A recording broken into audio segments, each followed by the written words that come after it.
unlike some years, there are plenty of jobs to go around this summer. So if you're looking to help your teen get a job, we have some help for you. What was your favorite? What was your first job ever? Well, my family has like a store deli, so I grew up working. Okay. Yeah, making sandwiches, that sort of thing. Nice. All right. So University of San Diego finance professor Dan Roccato is here to give all of those teens and maybe some parents some tips. Dan, what was your first job?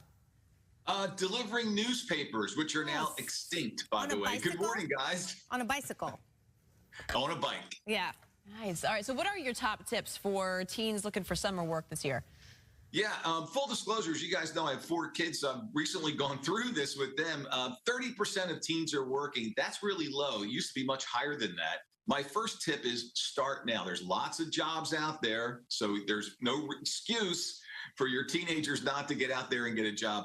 How about a non-traditional employer? For example, I learned of a teen recently who's working at a car dealership washing cars. Pretty cool job for the summer. What I'm seeing this year, guys, is that there's more contractor jobs for teens where they're not actually employees. They're basically independent contractors. And that's interesting because the teens then have to keep really close track of their income for tax reasons, things like that. So that's a little different this year than last year. You know, it's obviously you want to get some extra money on the side. That's the point of a summer job. But there are some other things that you can take away from this experience as well. For sure. I told my kids, treat it like an audition, right? This is a dress rehearsal in many respects. Start a savings account on day one. It's a great way that you and I can, help teach our teens some early lessons about saving and spending and budgeting. And it helps them add new skills. For example, you get a lifeguard certification like my son did a few years back. You also get your CPR certification. So those are great things to put on your resume for your next job. All right, so there's some things, though, that parents should probably keep an eye out for, too, right? Yeah, look, we didn't have kids to make them Cinderellas. That's not the whole point here, right? So, number one, we have to watch for burnout. There's signs of burnout if they're working too many hours, trying to do a little bit too much. We have to be careful about that. Safety concerns. Obviously, you want your child to be safe over the summer.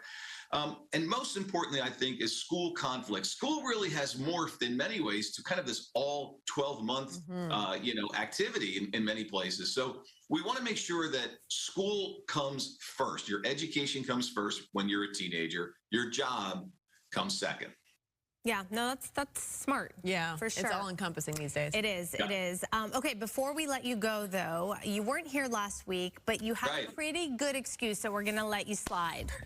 Okay, so the handsome guy that you see on the left in this picture is Dr. Sunny Seetharam, and the beautiful bride on the right is Dan's daughter, oh my goodness. Dr. Mary Kate Roccato. A couple of doctors. Wow. Wow, Dan. Not too shabby. Congratulations. Congratulations. You just added to your family.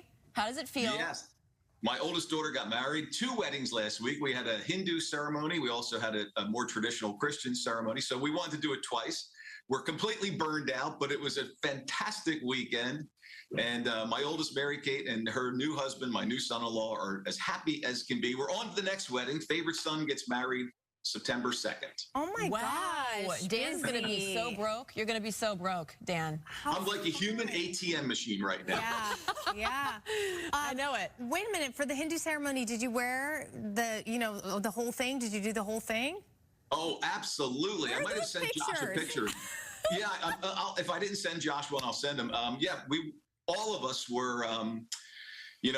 probably culturally inappropriate, but we were there dressed in our best Indian attire. Oh my gosh, that's so great. I want to see that for sure. I just went to a Persian and Indian wedding as well, and it's so much fun. It's just so fantastic. They're like 3-day events, like they're major. I lost count of the amount of events that took place. Yeah. Congratulations. We did Hindu light. We didn't do an elephant, but he did come in on a boat. He did everything else. That is awesome. Congrats to the whole family. Yes, congrats. Thanks, guys. Love you guys. Love you.